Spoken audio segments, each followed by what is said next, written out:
บายดีทุกคนตอนนี้กลับมาฮอดห้องแล้วเนาะเมื่อกี้ได้ไปห้างมาสรุปมาเป็นห้างขายของเล่นญี่ปุ่นเนาะทั้งมือหนึ่งมือสองก็คือเรื่องในห้างดีมากเดี๋ยวสิมาสรุปความเสียหายให้ฟังกล้องทำอิฐจะเป็นกล้องซูมเนาะของดิจิมอนแต่ว่าตอนนี้ซื้อลืมสังเกตมาว่ามันล็อกมงไว้แล้วเนาะบอกไว้แล้วว่าได้ตัวใดก็คือเป็นสินค้ามือหนึ่งแกะเช็คคือซื้อเนาะว่าได้ตัวใดก็คือจะเป็นได้ตัวนี้แค่จริงอยากได้น้องมีเนาะหรือว่าน้องแมวก็ได้ แต่ว่าลืมเบิ่งตอนซื้อเนาะเลยโอเคมาเป็นอย่างตัวนี้ก็คิวดีตัวที่สองจะเป็นงานดอยเนาะเน้นดอยของเฮานั่นเอง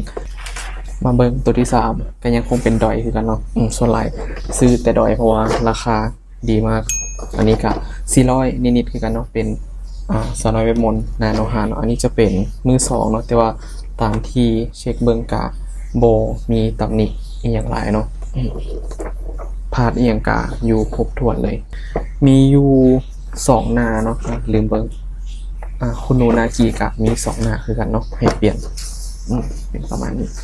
ชุบราคาสุดท้ายก็เป็นงานดอยคือกันเนาะอันนี้บนในจะว่ามาจากเรื่องอย่างแต่เดาว่าต้องเป็นตัวละครจากเกมเนาะว่ามีโลโก้ PlayStation นี่ก็คือดอย3ตัวนี้บฮอดหลักพันจากตัวเลยรู้สึกว่าคุ้มมากเยี่ยมเพื่อนพอเจ้าของงานเนาะว่าเฮาเดินทางมาไกลเนาะมาจากสปปลาวเราก็เลยถามว่าที่ซื้อไปนะมีสินค้าหรือว่าของเกี่ยวกับอนิเมะเรื่องแน่ๆมักเรื่องใดเป็นพิเศษบ่อันนี้ก็เลยบอกว่าซื้อเน้นแต่ซื้อเน้นซื้อแต่พวกดอยเป็นส่วนหลายเนาะแบบสาวน้อยเวทมนต์นาโนฮะแล้วก็ซอกหาดอยของมาโดกะบ่เห็นเนาะทางห้างก็เลยแถมโปสเตอร์มาโดกะมาให้ฟรีมีแอบแซะเราหน่อยนึงว่าแบบให้เรามาเปิดอยู่ประเทศลาวนะว่าสินค้าห้างเราแบบมีแต่ของดีเนาะแล้วก็ราคาถูกอีกเนาะคันว่ามีเวลากะอาจจะนางคนได้หลายกว่านี้เนาะแต่ว่าตอนนี้ครับแบบเฮามาแบบมีเวลาจำกัดเนาะก็เลยแบบ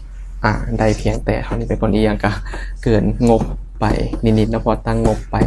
1,000แต่ว่าอันนี้มันแบบ1,000นิดๆจะเป็นประมาณนี้สำหรับสินค้าของห้างมาซารุไม่มีโอกาสมาอีกาจะไปอุดหนุนอีกแน่นอนนะเพราะสินค้าหลายราคาถูกดีเสริมอีกน้อยนึงก็คือเมื่อเช้านี้เนาะไปงานนารูโตะเดอะแกลเลอรี่มาเนาะครับได้ของที่ระลึกติดไม้ติดมือมาหน่อยนึง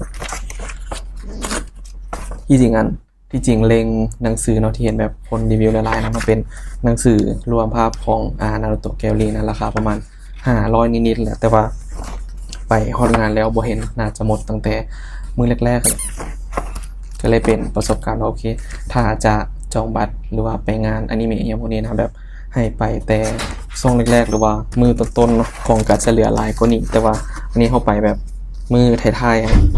ๆของบางอย่างก็หมดแล้วเนาะนี่ก็จะเป็นทิเก็ตเข้างานได้มาก็จะเป็นเข็มขัดเนาะเดี๋ยวไว้ไปแกะทีหลังอันนี้จะเป็นเซต A เนาะเซต A เป็นเซตของพวกนารูโตะแล้วก็เซต B ซองสีดำเนาะเป็นพวกแสงอุตสาหะเนาะซึ่งเล็งไว้ว่าอยากได้เหือของเฮาเนาะซากุระกับซาซุริชิกิชิเป็นของเซต B เนาะเพราะว่าเซต A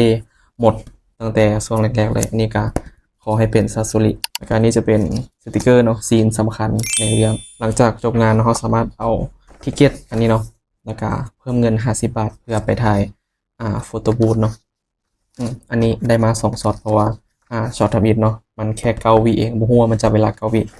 ก็เลยถ่ายบ่ทันก็เลยได้เข้าไปถ่ายใหม่ได้เป็นช็อตนี้อันนี้ก็จะเป็นสรุปความเสียหายทั้งหมดเนาะใน2มื้อที่ผ่านมา